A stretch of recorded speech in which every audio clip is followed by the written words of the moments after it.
ஸ்ரீமத் பாகவதத்துல ஸ்கந்தம் 10ல அத்தியாயம் 8 சாப்டர் 8 பார்க்க போறோம். நம்ம ஏற்கனவே நம்ம சாப்டர் 7 பார்த்தோம் இல்லையா? சாப்டர் 7ல வந்து திருணாவர்த்த வதம் அதெல்லாம் பார்த்தோம். அப்ப வந்து அந்த திருணாவர்த்தம் வதத்துல நான் அந்த கதையை கொஞ்சம் டீடைல்டா நம்ம பார்த்தோம். ஏன்னா அந்த குழந்தைய வச்சிருந்த இடத்துல காத்து வடிவத்துல வந்து அந்த குழந்தைய தூக்கின்னு போயிட்டான். அப்புறம் குழந்தையோட அந்த வெயிட் தாங்க முடியாம திருப்பி கீழே இறக்கி விட வரும்போது அவனோட உயிர் தான் போச்சு, ஆனா குழந்தைக்கு ஒண்ணுமே ஆகல அப்படிங்கிற மாதிரி எல்லாம் அந்த திருணாவர்த்த வதம்ல பார்த்தோம். இப்போ கிருஷ்ணருக்கு கர்க்க முனிவர் வந்து நாமகரணம் பண்றது, இது நம்ம நாராயணியத்திலயும் நம்ம படிச்சிருக்கோம் இல்லையா? கர்க்க முனிவர் அப்படிங்கிறவர் யாரு அப்படின்னா, இப்போ ஒரு வீட்டுக்கு நம்ம சொல்லிக்கிறோம் இல்லையா, இவர் வந்து எங்க ஆத்து வாத்தியார் அப்படின்லாம் நம்ம சொல்லிக்கிறோம் இல்லையா? அந்த மாதிரி இந்த கர்க்க முனிவர்ங்கிறது அவாத்துக்கு ஒரு வாத்தியார் மாதிரி. சோ அந்த மாதிரி நாமகரணம் பண்ணி வைக்க போறா. இதுலயேதான் யசோதாவுக்கு விஸ்வரூப தரிசனம் பெருமாள் காமிச்சது எல்லாமே இதுல வருது. சோ இந்த இடத்துல பரீட்சித் மகாராஜனுக்கு சுகர் வந்து என்ன சொல்றாரு அப்படின்னாக்க, ரொம்ப தபஸ்வியும் யாதவர்களுக்கெல்லாம் புரோகிதருமா இருக்கக்கூடிய அந்த கர்க்க முனிவர், கர்காச்சாரியார்னு சொல்றா, அவர் வந்து வசுதேவரால தூண்டப்பட்டு நந்தகோகுலத்துக்கு வரார். வசுதேவர் சொல்லி அனுப்புறாரு, இதே போல நீங்க அங்க போங்கோ அப்படின்னு சொல்லி அனுப்புறார். அப்ப வரார்.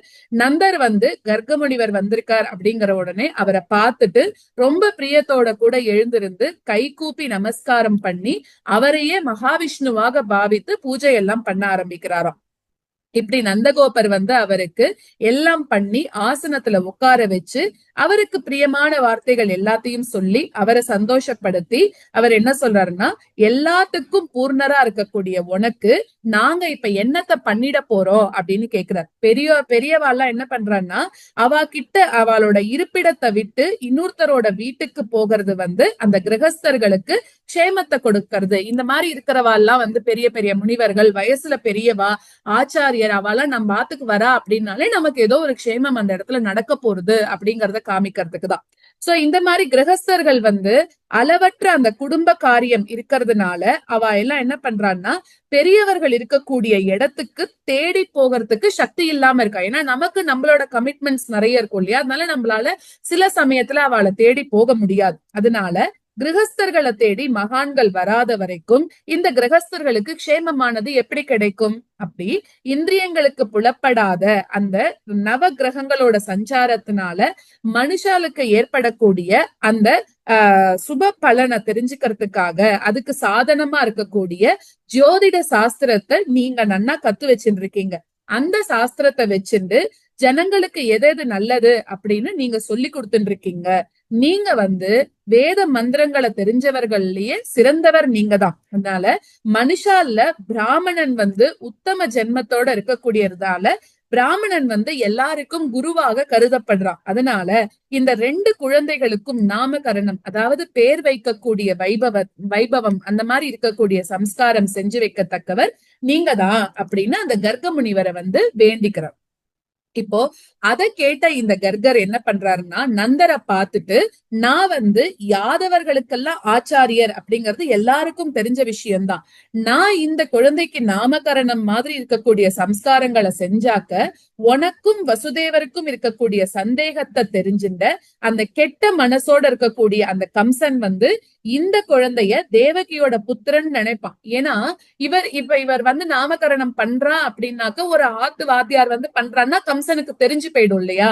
அதனால அப்ப கம்சனுக்கு ஒரு விதமான சந்தேகம் வந்துரும் அப்படின்னு சொல்றா. அப்போ தேவகியோட 8வது கர்ப்பம் வந்து பெண்ணாக ஜனிக்காது அப்படின்னு நினைச்சிருந்தும் தேவகியோட புத்திரியோட வார்த்தைய நினைச்சிருந்தும் அந்த சம்சயமற்றவனாக, அதாவது சந்தேகம் இல்லாதவனாக இந்த இடத்துக்கு வந்து குழந்தையவே கொன்னுடுவான், அதனால நம்மளுக்கு ரொம்ப கெடுதி வரும் அப்படின்னு சொல்ற.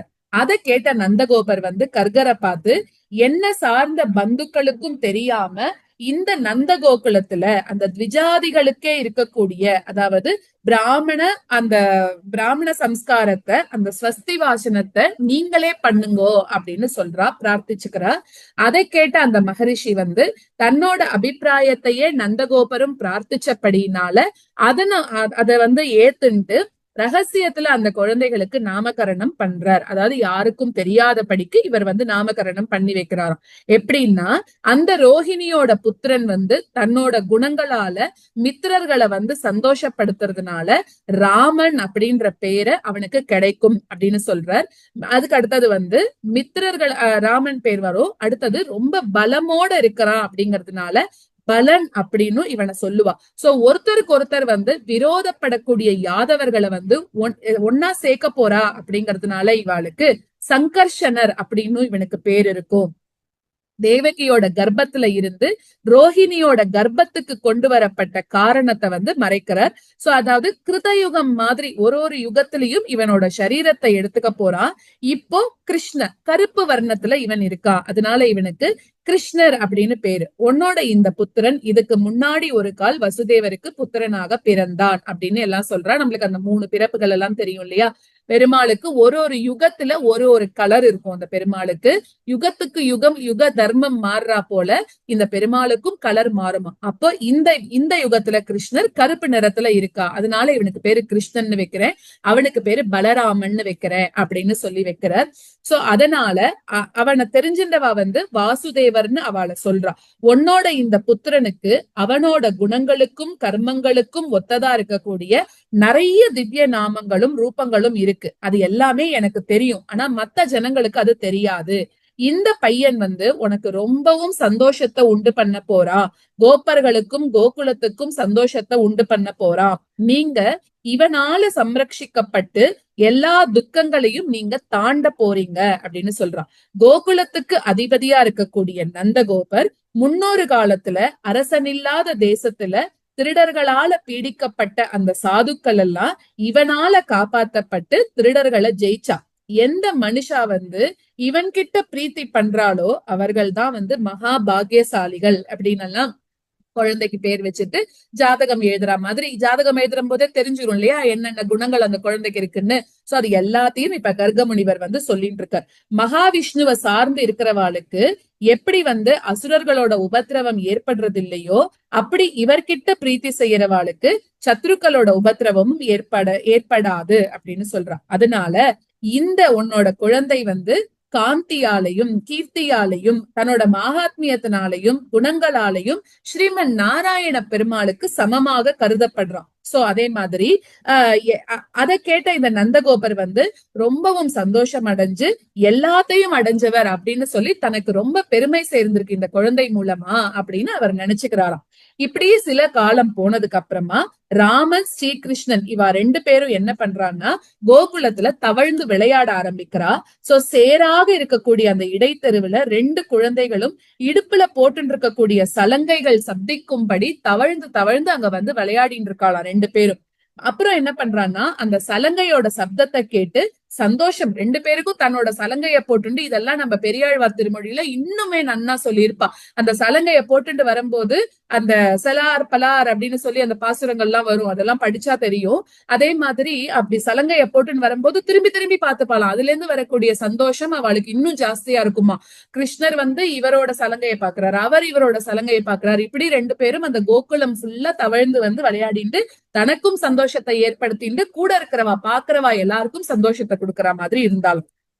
அப்புறம் வீதியில போயிட்டு இருக்கிறவா வந்து 2-3 அடிகள் போயிட்டு அப்புறம் பயந்தவர்கள் போல பக்கத்துல அம்மாக்கு பக்கத்துல போயிடுறாளாம். இப்படி அந்த தன்னோட தேகத்துல வந்து சேரெல்லாம் பூசிண்டு தன்கிட்ட வந்த குழந்தைகளை எடுத்து கட்டிண்டு அவ எல்லாரும் தன்னோட பாலை அந்த குழந்தைகளுக்கு கொடுக்கறாளாம். அப்புறம் அந்த குழந்தைகள் வந்து பால் குடிக்கும் போது எவ்வளவு அழகா சிரிச்சுட்டே இருக்குமா. புன் சிரிப்போடையும் அந்த கொஞ்சூண்டு முளைச்சும் முளைக்காமையும் இருக்கக்கூடிய அந்த பற்களோட இருக்கக்கூடிய அந்த குழந்தைகளோட அழகான முகத்தை பார்த்து 2 தாய்மார்களும் அவ்வளவு சந்தோஷப்பட்டுக்கிறாளாம். இப்படி சில காலம் போனதுக்கு அப்புறமா அந்த ராமகிருஷ்ணர்கள் 2 பேரும் என்ன பண்றான்னா கண்ணுக்குட்டியோட வாள்களை பிடிச்சிருந்து அதுகளால இழுக்கப்பட்டு அது வழியே போய் குழந்தைகள் வந்து கண்ணுக்குட்டியை மேய்க்கிறதுக்கு ஆரம்பிச்சுட்டா விளையாட ஆரம்பிச்சுட்டாலாம். அது எப்படி இருக்குன்னா பாக்குறவாளுக்கு ரொம்ப ஆனந்தத்தை கொடுக்கற மாதிரி இருந்துதான். கோபிகைகள்லாம் என்ன பண்றா, வீட்டு வேலைகளையும் விட்டுட்டு இந்த குழந்தைகளோட விளையாட்டை பார்த்து சிரிச்சுண்டு அவ்வளோ சந்தோஷமா இருந்தாலும். இப்படி சில காலம் போனதுக்கு அப்புறமா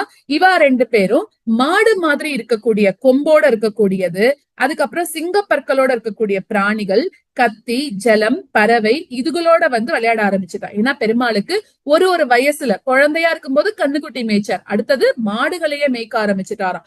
அதை பார்த்த இந்த ரோஹிணியும் யசோதையும் என்ன பண்றா, ஐயோ இப்படி எல்லாம் போறதே, இதுகளுக்கு வந்து அந்த மிருகங்கள்னால எதனா அபாயம் வந்துடுமோ அப்படின்னு அந்த விளையாட்டுக்கெல்லாம் நீங்க போகாதங்கோ அப்படின்னு சொல்லி தடுக்க ஆரம்பிச்சாலாம். ஆனாலும் இந்த குழந்தைகள் கேட்கவே இல்லையா.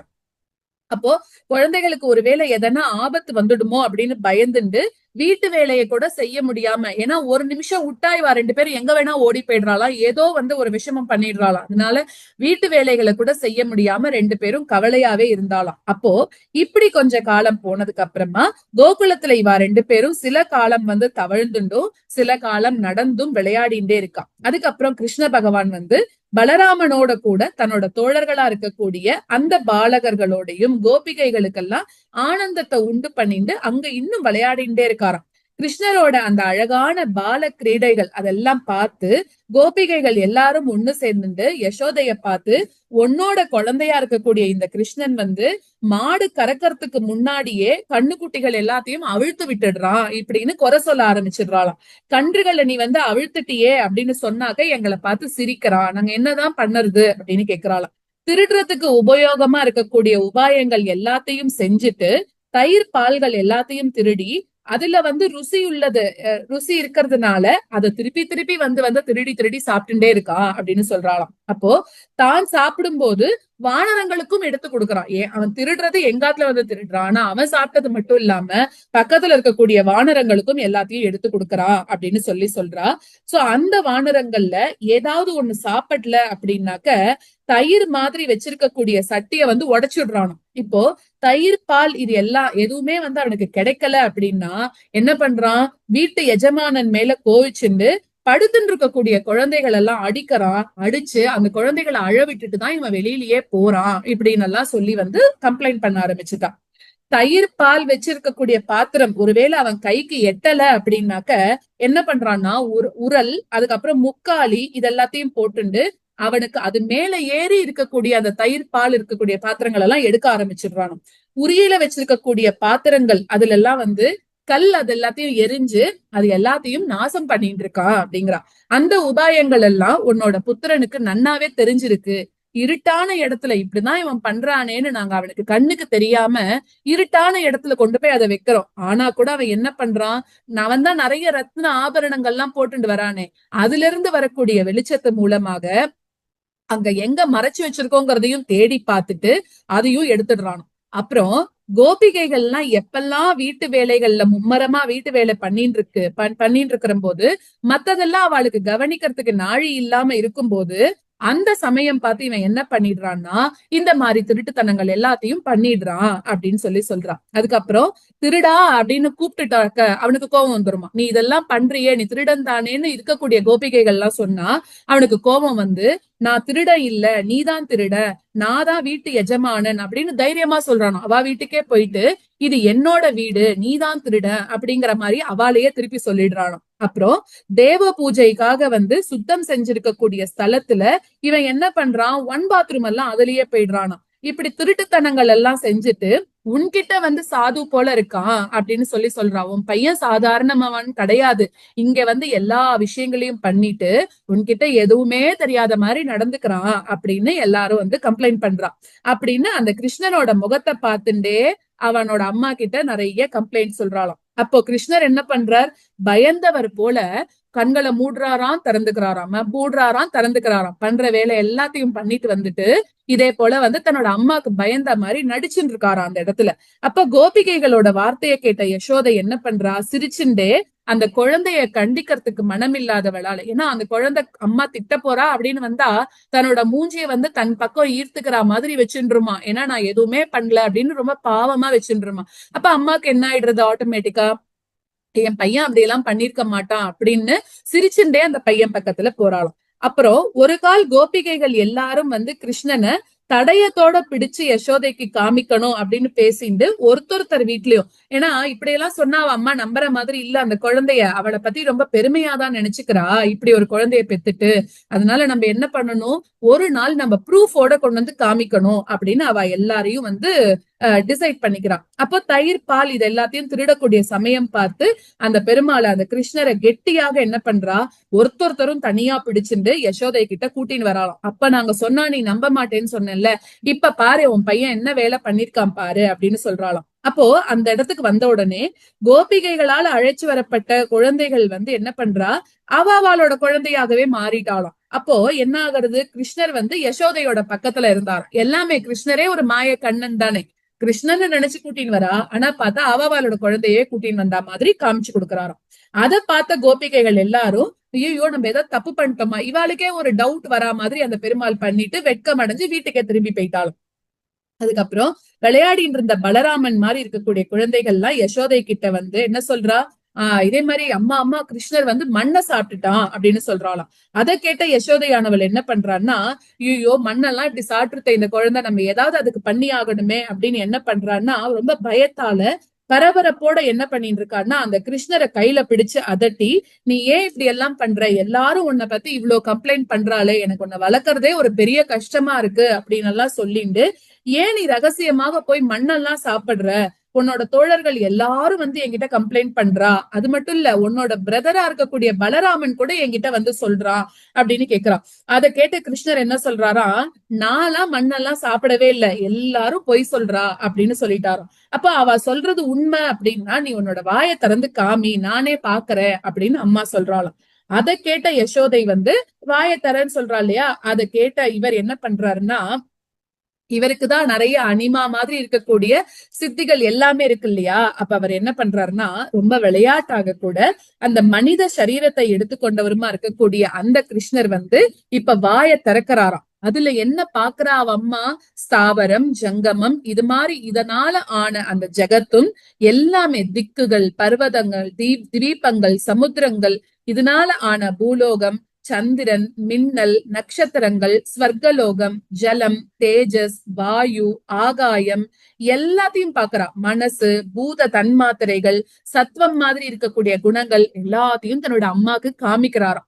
அப்ப யசோதை வந்து ஜீவன், காலம், ஸ்வபாவம், கர்மம், ஆசிரியம் இதனால ஏற்படக்கூடிய அந்த ஸ்தாவர ஜங்கம சரீர பேதங்களோட இருக்கக்கூடிய அந்த அற்புதமான ஜெகத்தை பாக்குறா, கோகுலத்தை பாக்குறா, தன்னையும் குழந்தையோட வயத்துல பாக்குறாளாம், அம்மாவையும் அந்த குழந்தையோட வயத்துக்குள்ள பாக்குறா.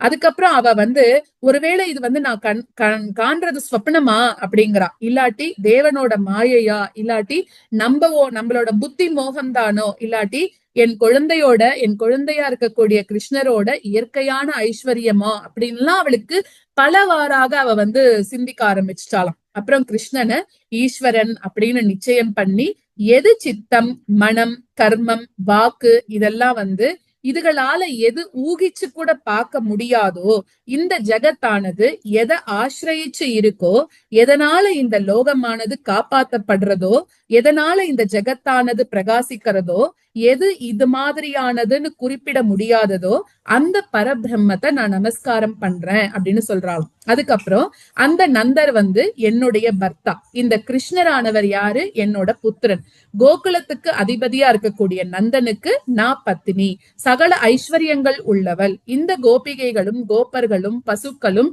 என்னை சார்ந்தவைகள் அப்படின்னு கெட்ட எண்ணமானது வந்து யாரால, எந்த ஒரு மாயையால உண்டாகிறதோ அவரை நான் சரணம் அடைகிறேன் அப்படின்னு சொல்றாளாம்.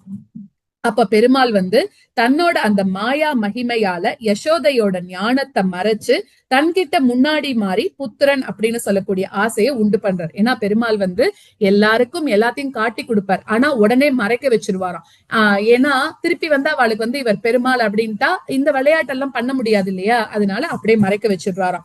அப்போ அவ வந்து முன்னாடி க்ஷணத்துல அனுபவிச்சதை வந்து மறந்து கிருஷ்ணரை திருப்பி தன்னோட மடியில வச்சிருந்து நல்ல ஒரு அன்பெல்லாம் கொடுத்துட்டு இருந்தாலாம். அப்போ கர்ம காண்டங்கள் வந்து இந்திரியன் மாதிரி இருக்கக்கூடிய தேவர்கள் அப்படின்னும், உபனிஷத்துக்கள் தான் பிரம்மம் அப்படின்னும், சாங்கியர்கள் புருஷன் அப்படின்னும், யோகிகள் பரமாத்மா அப்படின்னும் பக்தர்கள் பகவான் அப்படின்னும் யார ஒருத்தர ஸ்தோத்திரம் பண்றதோ அந்த ஸ்ரீஹரிய யசோதை தன்னோட புத்திரன் அப்படின்னு நினைக்கிறதாக சுகர் இப்ப பரீட்சித்துக்கு எல்லாம் சொல்லிட்டு இருக்கார். அதை கேட்ட இவன் நந்தர் இந்த மாதிரியா இருக்கக்கூடிய ரொம்ப க்ஷேமத்தை அடைய அந்த தகுந்த புண்ணியம் என்ன பண்ணார், இப்படி ஒரு குழந்தை பிறக்கணும்னா அவர் என்ன புண்ணியம் பண்ணார் அப்படின்ட்டும் மகாவிஷ்ணு யாரோட ஸ்தன்யத்தை பானம் பண்ணாரோ அந்த பாக்கியசாலியா இருக்கக்கூடிய யசோதையால என்ன சுக்ருதம் செய்யப்பட்டது, கிருஷ்ணரோட அந்த கம்பீரமான பால சரிதத்தை இப்ப கூட அந்த கவிகள் எல்லாம் கானம் பண்ணிட்டு இருக்காளே, அது ஜனங்களோட பாவத்தை போக்கக்கூடியது. அந்த பெருமாளோட அந்த பால கிரீடைகளை தாய் தகப்பனார்களா இருக்கக்கூடிய வசுதேவர் தேவகி இவா கூட அனுபவிக்கலையே. அப்படிப்பட்ட அந்த பெருமாளோட லீலைகளை அனுபவிச்ச அந்த நந்தர் யசோதை இவாலாம் என்ன புண்ணியம் பண்ணா, பெத்த அம்மா அப்பா கூட அனுபவிக்க முடியாதது இவ அனுபவிக்கிறா. அப்படின்னா இவ ஏதோ ஒரு விசேஷமான புண்ணியம் பண்ணிருக்கணும் தானே, அதையும் நீங்க எனக்கு சொல்லுங்கோ அப்படின்னு கேக்குறாரு. அதை கேட்ட சுகர் அரசர பரீட்சித்தை பார்த்து வசுக்களுக்கெல்லாம் சிறந்தவரா இருக்கக்கூடிய துரோணர் அப்படிங்கிறவர் என்ன பண்றாருன்னா தன்னோட பத்னியாக இருக்கக்கூடிய தரை அப்படிங்கிறவளோட பிரம்மதேவரோட ஆக்ஞைய, அதாவது பூமியில கோபனாக அவதரிச்சு பசுக்களை ரட்சிக்க வேண்டும் அப்படிங்கறத சிரசால வகிச்சுண்டு பிரம்மாவை பார்த்து பூமியில நாங்க எல்லாம் நான் ஜனிச்சதுக்கு அப்புறமா ஜெகத்பதியா இருக்கக்கூடிய ஸ்ரீமன் நாராயணன் கிட்ட ரொம்ப பக்தி எங்களுக்கு இருக்கணும், பெருமாள் கிட்ட பக்தி செய்யறதுனால அந்த ஒரு அக்ஞன் என்ன பண்றான், சம்சாரத்தை நிவர்த்தி பண்ணிக்க முடியும், அதனால அப்படி அனுகிரகிக்க வேணும் அப்படின்னு கேட்டுண்டாராம். பிரம்மதேவரும் என்ன பண்றாருன்னா அப்படியே அனுகிரகமும் பண்றார். அந்த துரோணர் தான் இப்போ நந்தராக ஜனிச்சிருக்கார். தரை அப்படிங்கிறவள் யசோதையாக பிறந்திருக்கா. அதனால அந்த தம்பதிகளுக்கு புத்திரனா இருக்கக்கூடிய மகாவிஷ்ணு கிட்ட ரொம்பவும் பிரியம் உண்டாயிடுச்சு அப்படின்றா. கிருஷ்ணரும் கூட பிரம்மதேவரோட ஆக்ஞைய உண்மையாக செய்யணும் அப்படிங்கறதுக்காக கோகுலத்துல பலராமனோட வசிச்சுட்டு லீலைகள் எல்லாத்தையும் செஞ்சு கோபர்களையும் கோபிகைகளையும் சந்தோஷிக்க பண்ணார் அப்படிங்கிறது அத்தியாயம் 8 அதோட கதை முடியறது. அத்தியாயம் 9 யசோதை கிருஷ்ணரை எப்படி கட்டி போடுறா அப்படிங்கிறது அது அடுத்த சாப்டர்ல நம்ம பார்க்கலாம்.